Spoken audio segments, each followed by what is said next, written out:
You're making a mistake, Marilyn. Without me, you're just a ghost in a designer dress. Then let me fade, Blaine. I'm tired of haunting your house. Welcome back to the channel, everyone. Today, we are diving into a story that starts with a signature and ends with a shockwave that rattled high society. It's a tale about Marilyn, a woman who everyone thought was the quiet, dutiful wife of a tycoon. They thought she was weak. They thought she was walking away with nothing. But what they didn't know was that while her husband was playing checkers, she was playing 4D chess with the most dangerous billionaire in the hemisphere. This is a story of ambition, betrayal, and the ultimate power move. If you love stories where the underdog bites back, you're in the right place. The air conditioning in the office of Dorian Highmore was set to a temperature that felt less like a luxury and more like a preservation tactic for a morgue. It was a sterile, aggressive cold that bit through the silk of Marilyn's blouse, but she didn't shiver. She sat with a posture that would have made a ballerina weep, spine fused, shoulders down, chin parallel to the mahogany expanse before her. Across the table sat Blaine Thornwall, her husband, or rather, for the next 10 minutes, her husband. Blaine was a man who took up space as if he were colonizing it. He was spread out in his leather chair, checking his watch, scrolling on his phone, and sighing with the theatrical impatience of a man who had empires to build and nuisances to discard. He didn't look at Marilyn. He hadn't really looked at her in 3 years, not since the merger with the Omnicorp Group had solidified his status as the city's golden boy. "Just point to the line, Dorian," Blaine snapped, not looking up from his screen. "I have a tea time at the Dunes in 40 minutes. Leocadia is already calling me about the reception tonight." Dorian Highmore, a lawyer whose smile was as sharp and thin as a paper cut, slid the document across the table. The paper made a dry, rasping sound against the wood. "Right here, Mr. Thornwall. And here for you, Mrs. Thornwall. This stipulates the waiver of spousal support, the NDA regarding the Thornwall proprietary assets, and the transfer of the estate solely to Blaine." Blaine finally looked up, a smirk playing on his lips. It was a handsome face, undeniably, but it had grown soft with indulgence and hard with arrogance. "Are you sure you understood the terms, Marilyn? No alimony. You walk out with what you came in with," which, if I recall, was a suitcase of vintage books and a lot of student debt. Marilyn picked up the pen. It was a Mont Blanc, heavy and black. She looked at Blaine, her eyes a shade of grey that usually reflected his own desires back at him. Today, they were matte, flat. "I understand the terms, Blaine," she said. Her voice was a low hum, steady and devoid of the tremors he was expecting. "I don't want your money. I don't want the house. I just want the exit." Blaine laughed, a short, barking sound. Sent Marilyn to the end, playing the martyr. "You think this noble poverty looks good on you? You're going to be eating instant noodles in a studio apartment by Tuesday." "Perhaps," Marilyn said. She uncapped the pen.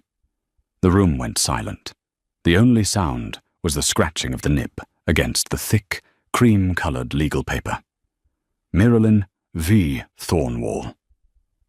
The loop of the Y was the only flourish she allowed herself. It felt final.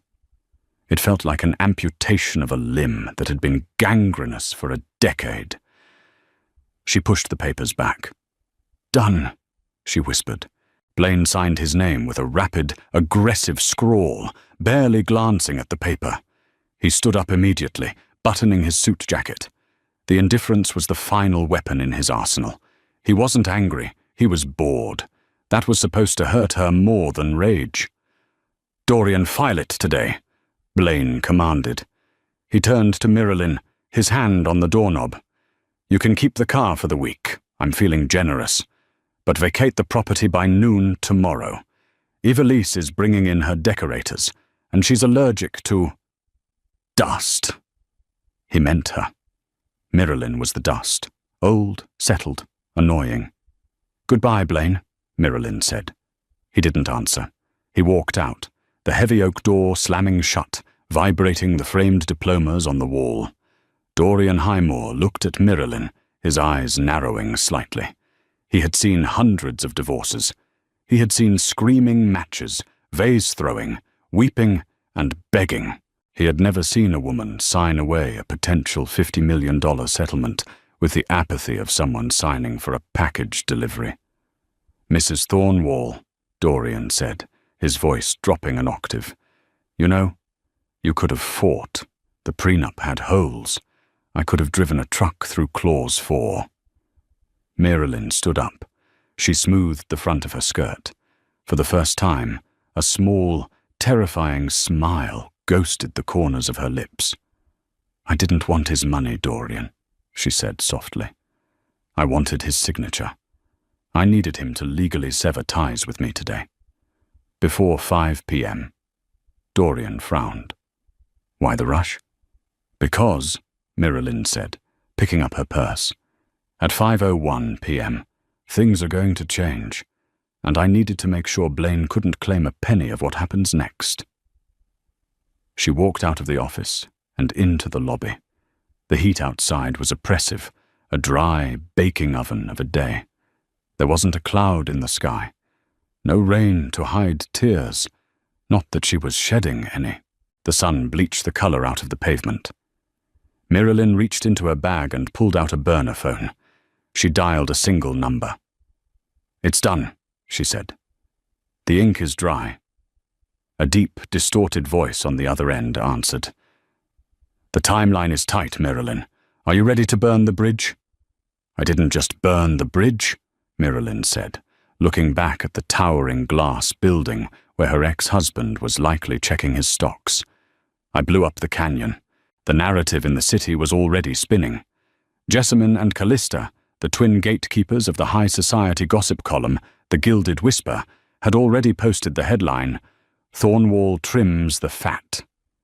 Miralyn out. Mystery Beauty in. Miralyn sat in the darkness of a small, rented storage unit on the outskirts of the industrial district. It was a stark contrast to the sprawling mansion she had slept in the night before. The air smelled of concrete dust and ozone. She wasn't crying over the tabloids, she was working. In the center of the unit was a folding table covered in blueprints, schematics, and a laptop running encrypted communication software. Miralyn wasn't the simple art history major Blaine thought he had married. That was the persona she had adopted to survive the suffocating ego of the Thornwall dynasty. In reality, Miralyn was a mathematical prodigy who had been ghost managing the portfolio of a shell company called Chimera Dynamics for 5 years. Blaine thought his recent success in the lithium sector was due to his intuition. He didn't know Miralyn had been feeding him data, subtly guiding his hand, all while building a completely separate infrastructure he knew nothing about. A knock rattled the metal shutter of the unit. 3 distinct taps, a pause, 2 taps.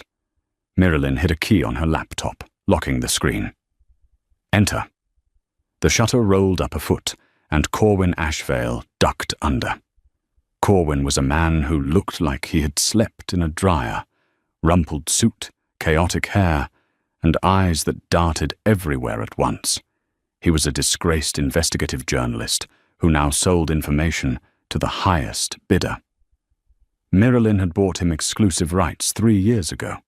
You're a free woman, Corwin said, dusting off his knees as he stood up. He tossed a heavy envelope onto the table. And a poor one, officially. Poverty is a mindset, Corwin. Liquidity is a state of being, Miralyn replied, opening the envelope. It contained passports, keycards, and a dossier. Did Blaine take the bait? Hook, line, and sinker, Corwin grinned, pulling a warm soda from his pocket and cracking it open. He thinks the Project Ether leak is coming from a rival firm in Singapore. He's liquidating his safe assets to buy them out. He's over-leveraging Marilyn. Just like you said he would. He's arrogant, Marilyn murmured, scanning the documents. He thinks he's invincible because he dropped the dead weight of a wife. He doesn't realize the wife was the only thing keeping the wolves at the door. Speaking of wolves, Corwin leaned in, his voice dropping. He's here, in the city. Marilyn froze. Her heart hammered a sudden, violent rhythm against her ribs. Alden? Alden Ravenshire, Corwin confirmed. His jet touched down at the private airfield an hour ago. The Obsidian. That jet is bigger than my apartment building. He's not here for a vacation, Marilyn. He's here for the collection. Alden Ravenshire. The name alone was enough to drop the stock market by a few points. A recluse billionaire who made money in industries most people didn't know existed. Deep-sea mining, quantum computing, aerospace defense. He was a myth, a ghost story told in boardrooms. And for the last 2 years, he had been Marilyn's pen pal. It had started accidentally, a correction she had sent to an obscure economic forum regarding a flaw in his algorithm. He had replied. They had argued. They had debated. They had built a digital empire together in the dead of night while Blaine snored beside her. Alden knew her mind before he ever knew her face. He knew her ambition before he knew her name. Is he attending the Thornwall Gala? Marilyn asked. He's never attended a gala in his life, Corwin said, but he sent an RSVP +1. Marilyn looked at the invitation Corwin slid across the table. It was heavy cardstock, embossed with gold. The Thornwall Gala, the event where Blaine was planning to introduce Ivelisse, his new conquest, and announce his victory in the lithium market. +1, Marilyn repeated. The invitation is for Alden Ravenshire, Corwin said, pointing to the name. But the text message I got from his head of security says he's looking for his partner. He's waiting for the signal, Marilyn. Marilyn stood up. She walked to the corner of the storage unit, where a garment bag hung covered in plastic. She ripped the plastic away. Inside wasn't the pastel, modest, supportive wife. Dresses Blaine forced her to wear. It was a gown of midnight blue silk, structured, sharp, dangerous. It looked like armor forged from the night sky. Blaine thinks I'm leaving town, Marilyn said, her voice hardening. He thinks I'm going to go cry in a rental car and drive back to my mother's house in the Midwest. And instead? Corwin asked, a smirk growing on his face. Instead, Marilyn said, running a hand over the silk, I'm going to introduce him to the CEO of Chimera Dynamics. She turned to Corwin. Get the car, not the Honda, the one Alden sent. Corwin whistled. The Maybach is parked around back. You ready to start a war, boss? Marilyn picked up the divorce decree, the ink now fully dry. She ripped it in half, then in quarters, dropping the pieces onto the concrete floor. I'm not starting a war, Corwin, she said, stepping toward the light of the open shutter. I'm ending one. The Thornwall estate was a sprawling monstrosity of glass and steel perched on the cliffs overlooking the ocean. It was designed to intimidate, not to welcome. Tonight, it was lit up like a landing strip. Expensive cars snaked up the driveway, Ferraris, Bentleys, Rolls-Royces.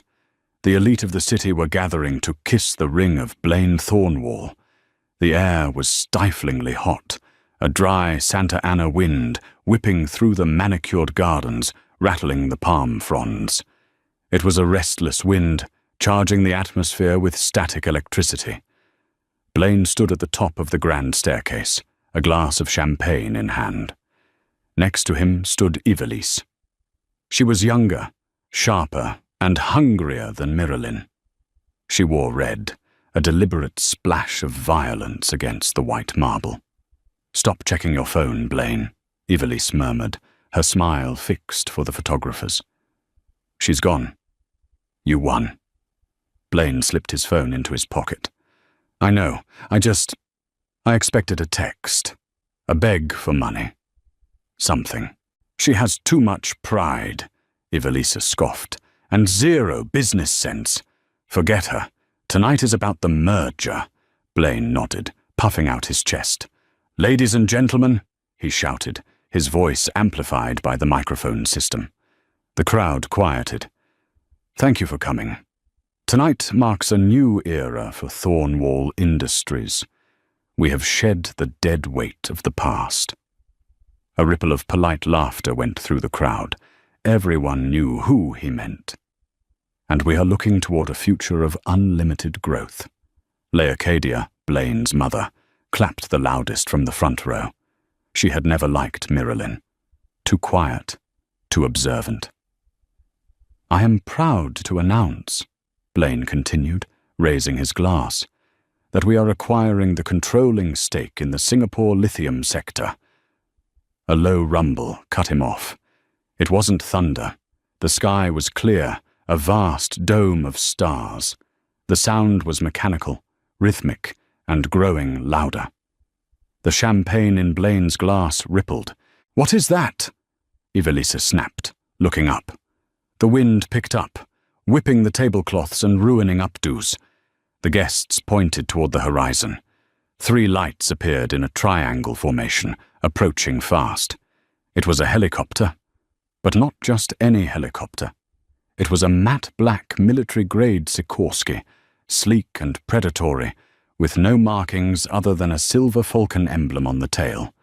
It bypassed the designated helipad near the tennis courts and roared directly toward the main lawn, the downdraft sending napkins and flower petals swirling into a chaotic vortex.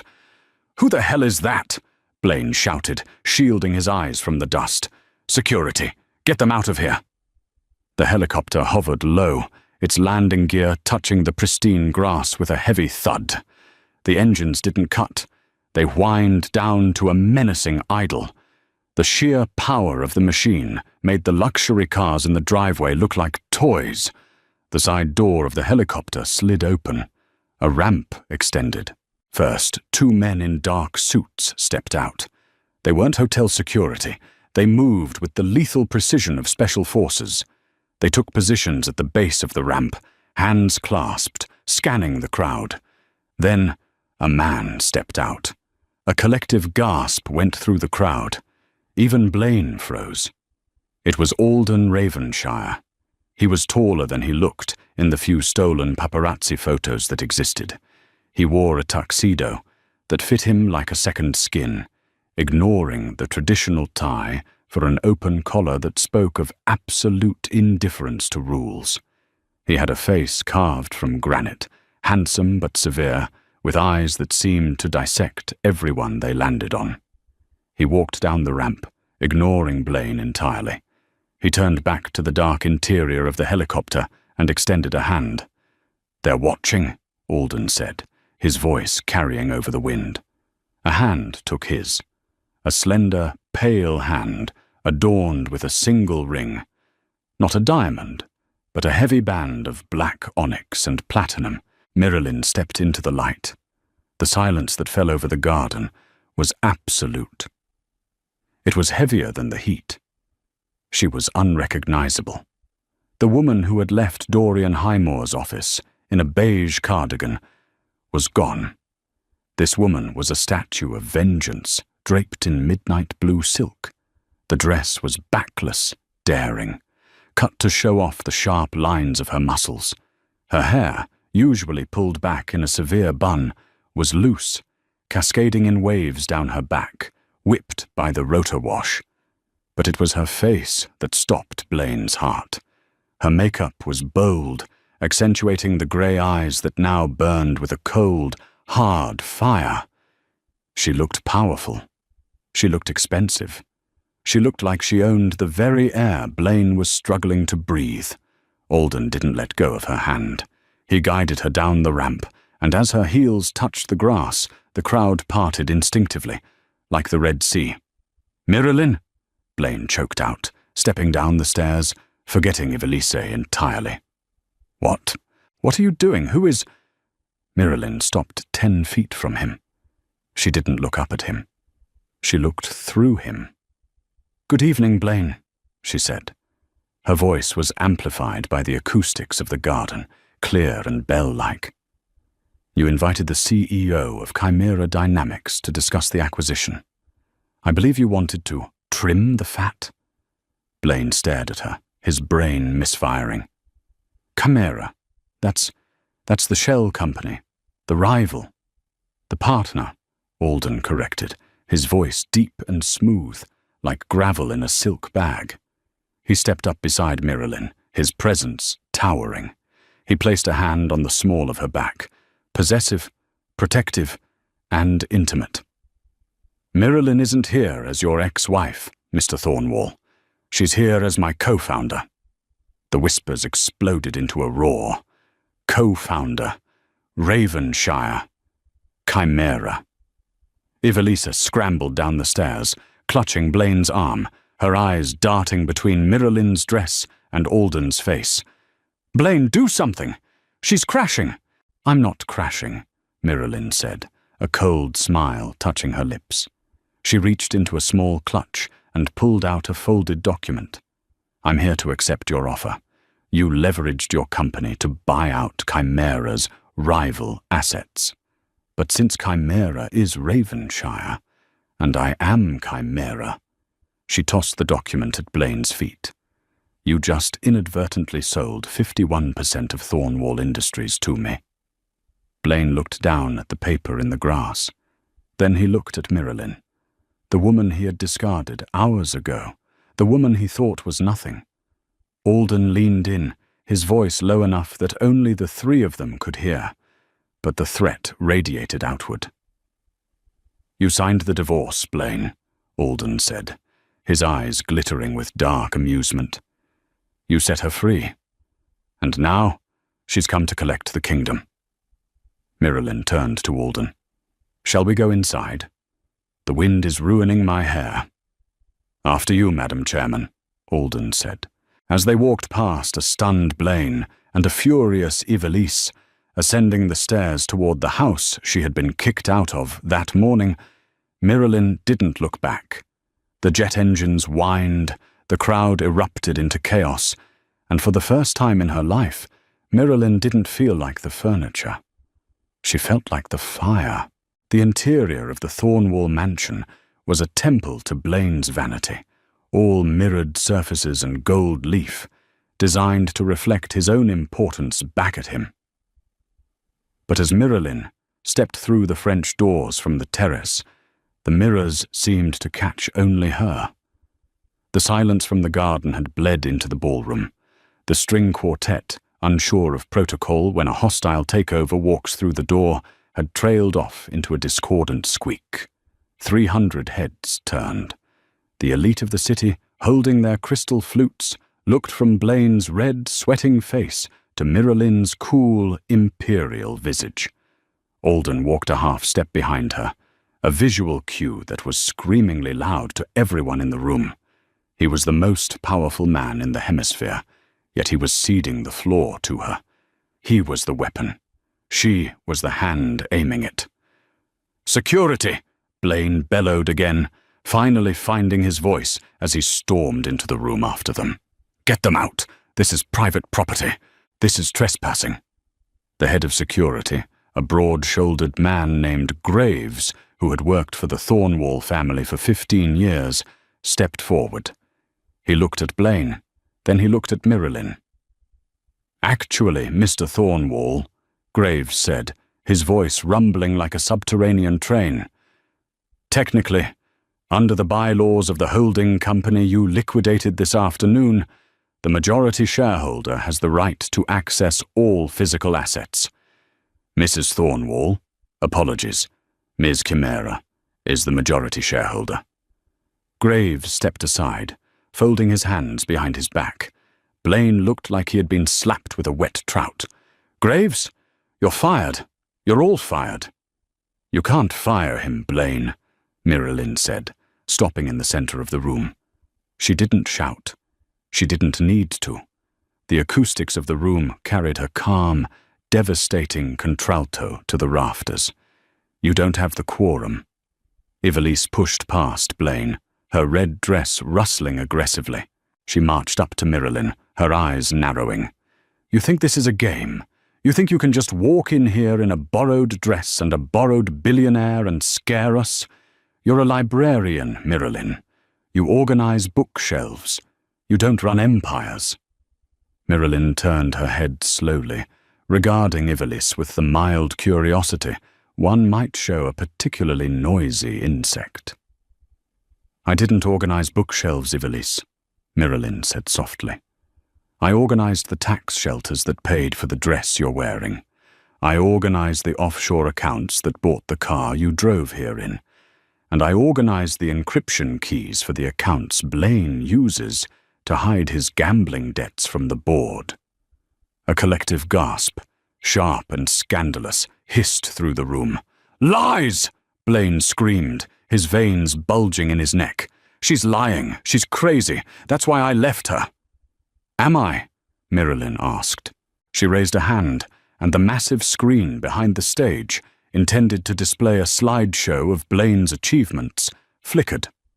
Alden had tapped a single command into his watch. The screen changed. It wasn't a slideshow. It was a live feed of the Thornwall Industries Bank ledger. Lines of red code were scrolling rapidly, draining from one column and populating another labeled Chimera Acquisitions. "That's the live feed from the Singapore transfer," Miralyn narrated, her voice devoid of malice, just stating facts.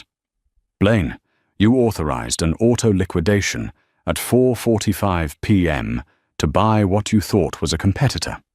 You set the price ceiling to unlimited because you were so desperate to win.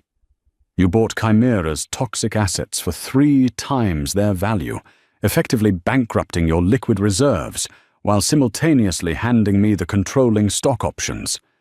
She turned to him, her grey eyes piercing.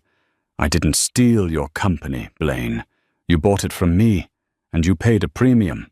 Leocadia Thornwall, the matriarch who had spent years making Miralyn feel small, criticizing her cooking, her clothes, her background, stood up from her table. She was trembling, not with fear, but with calculation. She looked at her son, who was unraveling, and then at Miralyn, who was ascending. Leocadia walked over to Miralyn. The room held its breath. Was she going to slap her? Leocadia reached out and smoothed a non-existent crease on Miralyn's shoulder.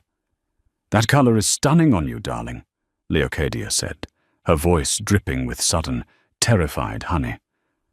"I always said you had the best taste in the family." Miralyn looked at the older woman's hand, then met her eyes. There was no warmth in Miralyn's gaze, only a terrifying clarity. "Don't, Leocadia," Miralyn said quietly. "The ship has sailed, and you're not on the manifest." She turned away, leaving the matriarch stunned and pale. "We're done here," Miralyn said to Alden. "Wait!" Blaine lunged forward, grabbing Miralyn's arm. It was a mistake. Before Blaine's fingers could fully close around her bicep, Alden moved. It was a blur of motion, too fast for the tipsy crowd to track. One moment Blaine was grabbing her. The next, he was on his knees, his arm twisted behind his back at a painful angle, Alden standing over him with a face like a thunderstorm. "Do not," Alden whispered, the sound vibrating with lethal intent. "Touch her." "Alden," Miralyn said. Her voice was calm. A command. Alden looked at her. The fury in his eyes receded, replaced by that unwavering loyalty.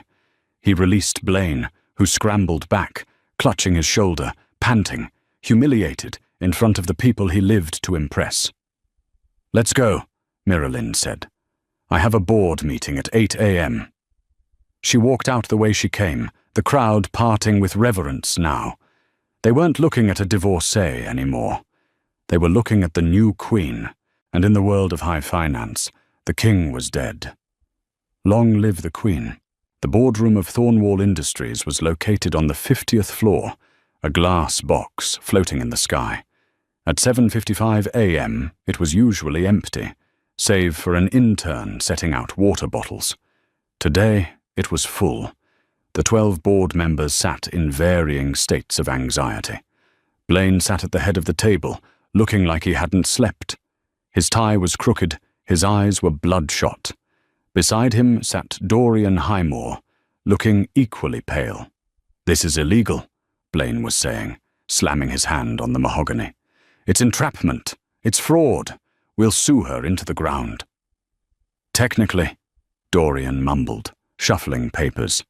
"It was a legal market transaction, Blaine. You signed the purchase order. You waived due diligence because you wanted to close before the gala." "Because she tricked me," Blaine shouted. The double doors swung open. Marilyn didn't walk in. She arrived. She wore a white power suit, sharp tailored wool that made her look like a blade of light. Alden wasn't with her. This wasn't his fight. This was hers. She walked to the head of the table. "You're in my seat, Blaine," she said. "I am the CEO," Blaine spat, not moving. "You might own the stock, but the board appoints the CEO. And this board is loyal to me." He looked around the table. "Right? Tell her." The board members shifted in their seats. They were old men, mostly, friends of Blaine's father. They liked the status quo. "Marilyn," said Mr. Henderson, the oldest member, "we appreciate your bold financial maneuvering, but leading a conglomerate requires experience. Blaine has been leading us for 3 years. Leading you into a 40% deficit in R&D, Marilyn asked, placing her briefcase on the table. She didn't sit. She loomed. Leading you into 3 environmental lawsuits that he hid from the quarterly reports. Leading you into a merger with Omnicorp that was actually a Ponzi scheme I had to personally deconstruct and rebuild so the SEC didn't raid this building?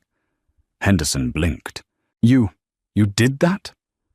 Who do you think wrote the Omnicorp proposal, Mr. Henderson? Blaine? Marilyn laughed, a dry, humorless sound. Blaine thinks due diligence is a racehorse he bet on last year. She opened her briefcase and slid a single black folder to Henderson. Inside that folder is a list of every bribe Blaine has paid to zoning officials in the last 18 months. It also contains the IP logs showing he's been using company servers to mine cryptocurrency for his personal debt relief. The room went dead silent. Blaine's face drained of color. That's fabricated," Blaine whispered. "It's time-stamped," Marilyn countered. "And it's already been sent to the SEC. Unless—" She let the word hang in the air. "Unless?" Henderson asked, his voice trembling. He opened the folder, saw the first page, and snapped it shut, looking at Blaine with disgust. "Unless the board votes, effective immediately, to remove Blaine Thornwall as CEO for cause, and appoints me as interim chairperson to handle the restructuring. If you do that, we handle the irregularities internally as bad management decisions rather than criminal fraud. I save the stock price. You save your pensions." She leaned forward, placing her hands on the table. "So, gentlemen, do you want to go to jail with Blaine? Or do you want to go to the moon with me?" Blaine looked around the table. He saw the shift in their eyes, the loyalty dissolving like sugar in hot tea. "No," Blaine pleaded. "Henderson, please. My father." "Your father would be ashamed," Henderson said gruffly. He raised his hand. "I move to remove Blaine Thornwall as CEO." "Seconded," said another member instantly. "Third. Fourth." Hands went up around the table, every single one. Miralyn looked at Blaine. Motion carried. Please vacate the building, Mr. Thornwall. Security will escort you to ensure you don't take any sensitive materials. Blaine stood up. He looked smaller now. The arrogance was gone, replaced by a terrified, hollow realization that he was entirely alone. You planned this? He whispered to her as he passed. Every second. You were sleeping next to me, planning my funeral. I wasn't planning your funeral, Blaine, Miralyn said, her voice dropping so only he could hear. I was planning my survival. You just happened to be the obstacle in the way. As the doors closed behind him, Miralyn sat down at the head of the table. She looked at the terrified board members. Now, she said, opening her laptop, let's talk about the lithium refineries. We're going to triple efficiency by Q3. The adrenaline wore off around midnight. Miralyn was on the Obsidian, Alden's jet, parked on the private tarmac. The day had been a whirlwind of lawyers, press releases, and damage control. She had officially taken the helm of a multi-billion-dollar empire. She had won. But sitting in the plush leather seat of the jet's lounge, holding a glass of scotch she hadn't sipped, she felt a sudden, crushing exhaustion. Alden came out of the cockpit. He had flown the plane himself for a quick loop over the coast, his way of decompressing. He was still in his white dress shirt, sleeves rolled up, revealing forearms that looked like they could strangle a bear or play a concerto. He sat opposite her, not saying anything. He just watched her. I destroyed him, Miralyn said into the glass. I took everything. His name, his house, his pride. He gave it away, Mira, Alden said gently. You just caught it before it hit the ground. Does that make me a villain? She looked up at him.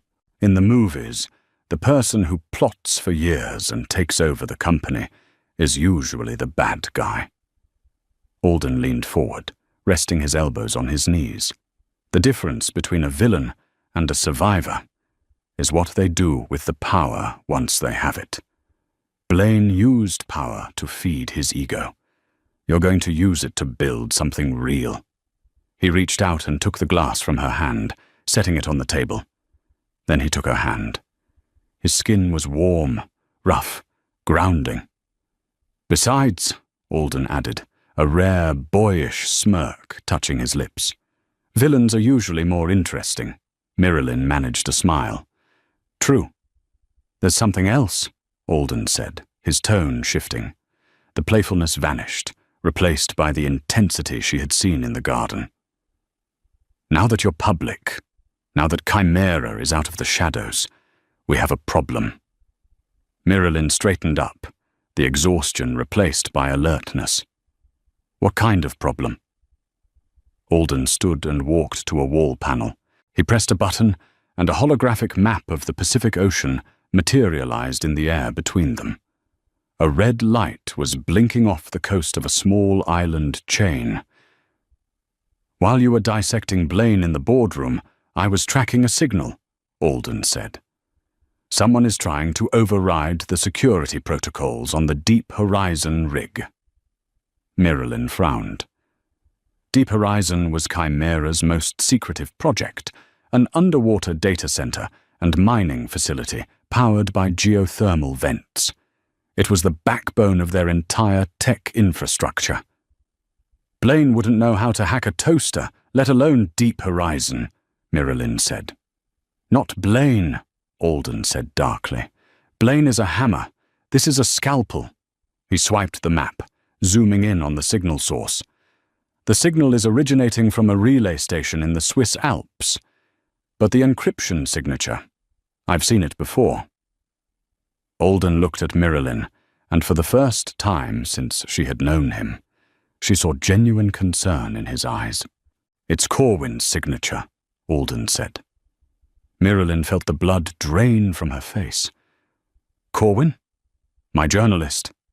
The one who helped me leak the info to Blaine? The one who knows where all the bodies are buried, Alden corrected. He's not answering his comms. He's gone dark. Miralyn stood up, her mind racing. Corwin was the only other person who knew the intricacies of her plan. He knew the backdoor codes she had used to infiltrate Thornwall Industries. If he turned... Why would he betray us?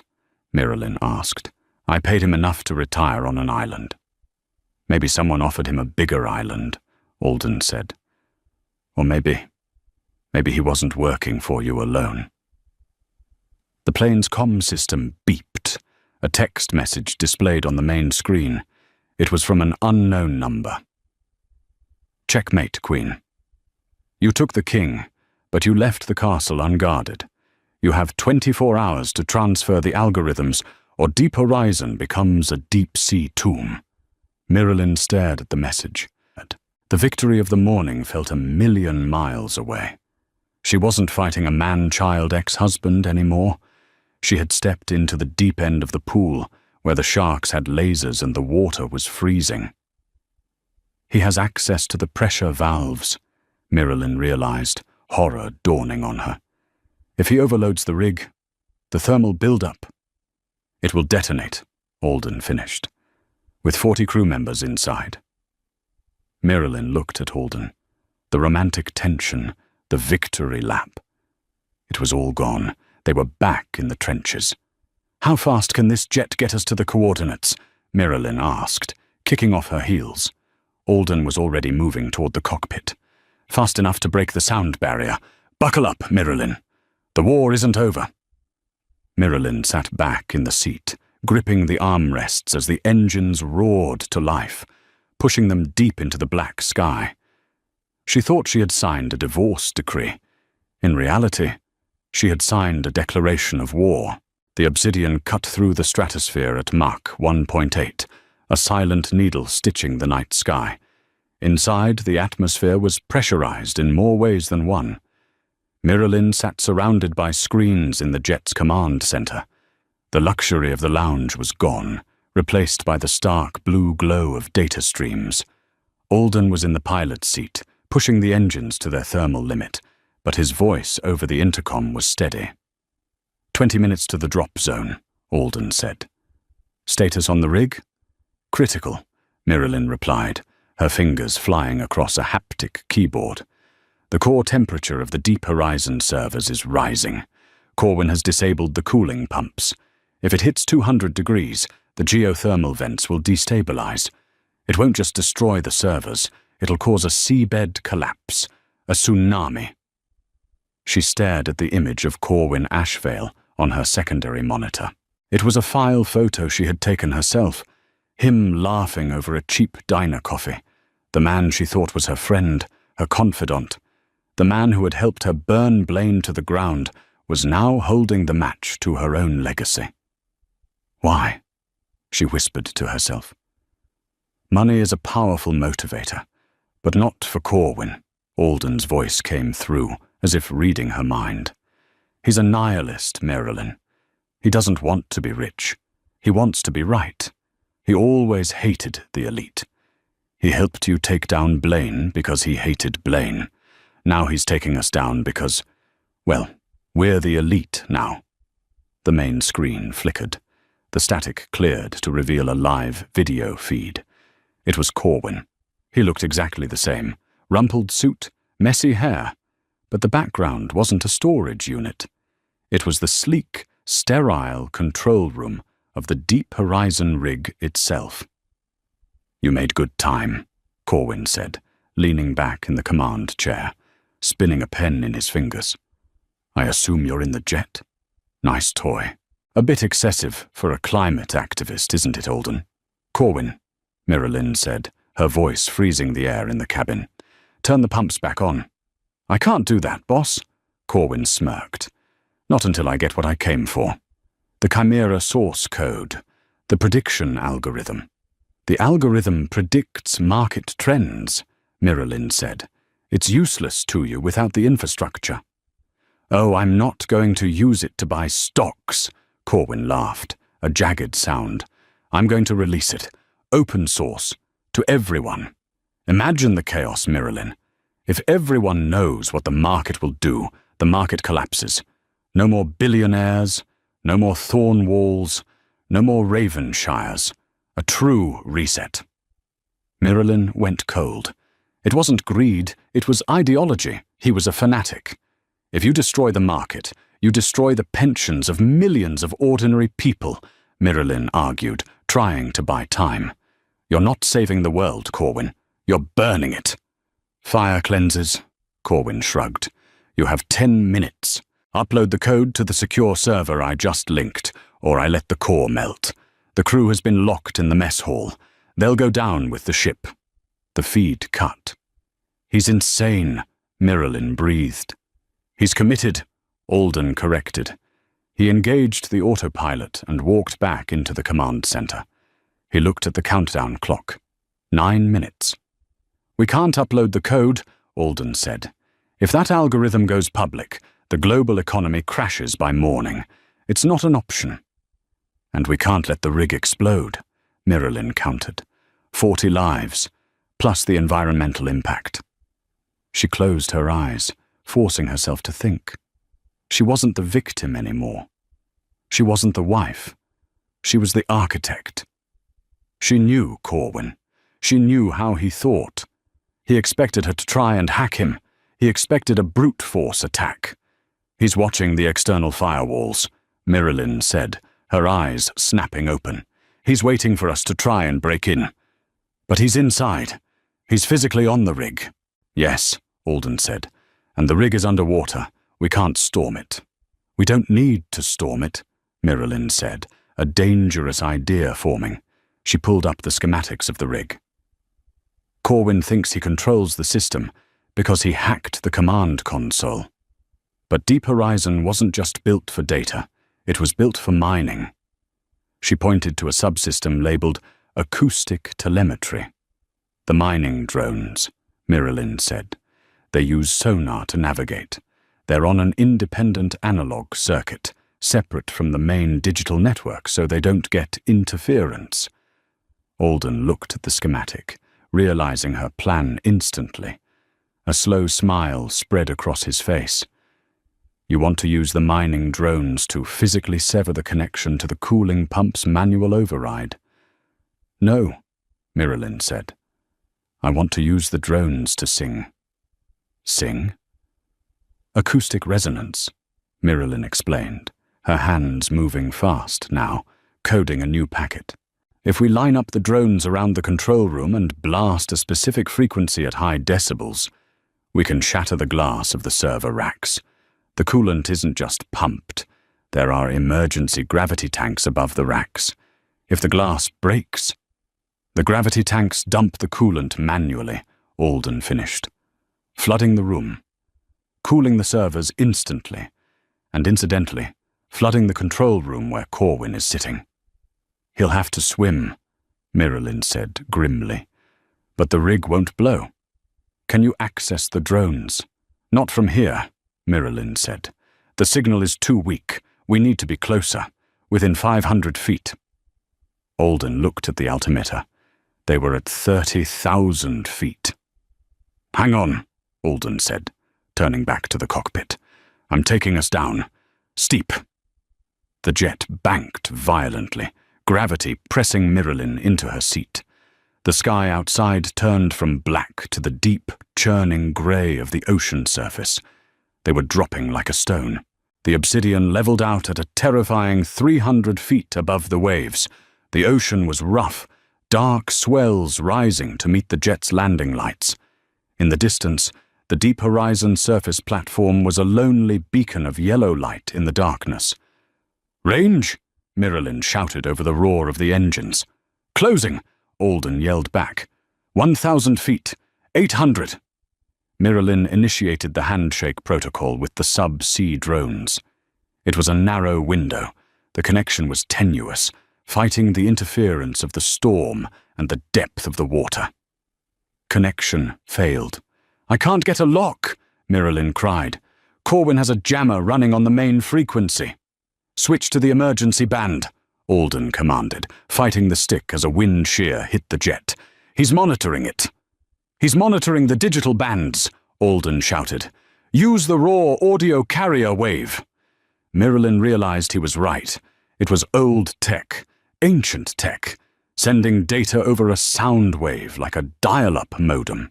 Corwin, obsessed with high-tech encryption, would have overlooked the lowest frequency. She rerouted the command through the audio channel. Connecting. Connected. I have the drones, Miralyn breathed. 6 units, positioning them now. On her screen, 6 green dots converged on the central hub of the underwater rig, 300 feet below the surface. Corwin is contacting us, Alden said. Miralyn opened the channel. Corwin's face appeared. He looked smug. Time's up, Miralyn. I don't see an upload. Say goodbye to your legacy. Actually, Corwin, Miralyn said, her voice eerily calm, I decided to send you a song instead. What? Corwin frowned. Miralyn hit enter. Execute protocol. Siren song. 300 feet down, 6 heavy-duty mining drones surrounded the command module. Their sonar emitters, usually used to scan rock density, swiveled toward the reinforced glass of the server room. They emitted a pulse. It wasn't a sound humans could hear, but the effect was immediate. On the video feed, the coffee mug on Corwin's console shattered. The screens spiderwebbed. Corwin covered his ears, screaming as the pressure wave hit him. Then, the main containment glass of the emergency coolant tanks above him exploded. Thousands of gallons of freezing liquid nitrogen and coolant gel crashed down. The video feed went white, then dead. Target status?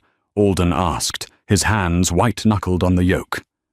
Miralyn watched the telemetry. Core temperature dropping. 180, 150, 90 degrees. Stable. She let out a breath she felt she had been holding for 3 years. The cooling system is flooded. The rig is safe. The crew can override the door locks now that the central computer is shorted out. And Corwin? Miralyn looked at the black screen. The control room is sealed. He's in a wetsuit. He knows the drills. He'll make it to the escape hatch. But he's done. The authorities will be waiting for him on the surface platform. Alden pulled the jet up, banking away from the water and back toward the stars. The G-force pushed them back into their seats. But this time, it felt like an embrace. Miralyn swiveled her chair around to look at the cockpit. Alden looked back. His hair was disheveled, sweat on his brow. He looked alive. You realize, Alden yelled over the engines, a grin breaking across his face, that you just flooded $100 million worth of hardware to save the day.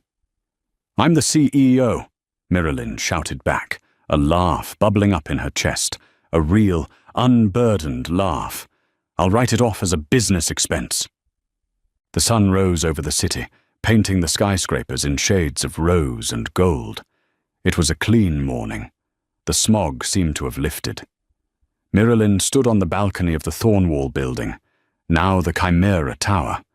The sign was being changed today. The massive T was currently being lowered by a crane, dangling helplessly in the air. She held a cup of tea, watching the city wake up. It had been a week since the night on the rig. The fallout had been massive, but controlled. Corwin was in federal custody. The crew of the Deep Horizon was safe and had received massive bonuses. The story of the attempted cyber-terrorist attack had dominated the news, framing Miralyn not as a hostile usurper, but as the steady hand that saved the global market. Blaine was gone. He had fled to a non-extradition country when the SEC investigation deepened, leaving Ivalis behind to deal with the lawsuits. Last Miralyn heard, he was trying to start a lifestyle blog. The glass door behind her slid open. Alden stepped out. He was dressed in a simple black t-shirt and jeans, a stark contrast to the suits of the boardroom. He leaned against the railing beside her, looking out at the crane removing the last of Blaine's legacy. It's a nice view, Alden said. It's a lot of responsibility, Miralyn replied. She looked at him. You saved me, you know. Back then. With the emails. You gave me an outlet when I was drowning in that house. You saved yourself, Miralyn, Alden said, turning to face her. I just gave you the Wi-Fi password. You did the rest. He reached into his pocket and pulled out a small velvet box. Miralyn stiffened slightly. Alden, if that's a ring, I'm technically still recovering from the last marriage. Alden laughed. It's not a ring, it's a key. He opened the box. Inside was a simple silver key. Old-fashioned. There's a house, Alden said, in the mountains. No internet, no servers, no staff, just trees and a fireplace. I go there when the noise gets too loud. I want you to have a copy for when you need to disappear. Miralyn took the key. It felt heavy and cool in her hand. It wasn't a proposal of ownership. It was an offer of sanctuary, a partnership of equals. I might need this sooner than you think, Miralyn said, closing her hand around it. The board is asking for my 5-year plan. You'll handle them, Alden said. He hesitated, then reached out, tucking a loose strand of hair behind her ear. His touch was electric, familiar. So, what is the plan? For us? Miralyn looked at the city, then at the man who had flown through a storm for her. The plan, Miralyn said, leaning into his touch, is to build something that lasts. No more shadows, no more hiding. I like that plan, Alden said. Below them, the city honked and bustled, oblivious to the fact that the two people watching from above had just saved their world. Miralyn took a sip of tea. She thought about the girl who had signed the divorce papers with a trembling hand, terrified of the future. That girl was gone. In her place was a woman who had walked through fire and come out holding the flame. Ready for the meeting? Alden asked, offering his arm. Miralyn took it. Ready. They walked back inside, leaving the balcony empty. The sun continued to rise, burning off the last of the morning mist, shining brightly on a world that was finally, truly, hers. And that is the story of Miralyn and the divorce that shook the world. She proved that silence isn't weakness, it's preparation. Blaine thought he was discarding a wife, but he was actually unleashing a titan. It's a reminder to never underestimate the person who knows all your secrets, and more importantly, to never underestimate yourself. If you enjoyed this story of revenge, resilience, and high-altitude romance, please hit that like button. It really helps the channel grow. Share this with a friend who needs a reminder of their own power, and don't forget to subscribe and ring the bell so you never miss a story. Let me know in the comments. Would you have forgiven Corwin, or did he get what he deserved? Thanks for watching, and I'll see you in the next video.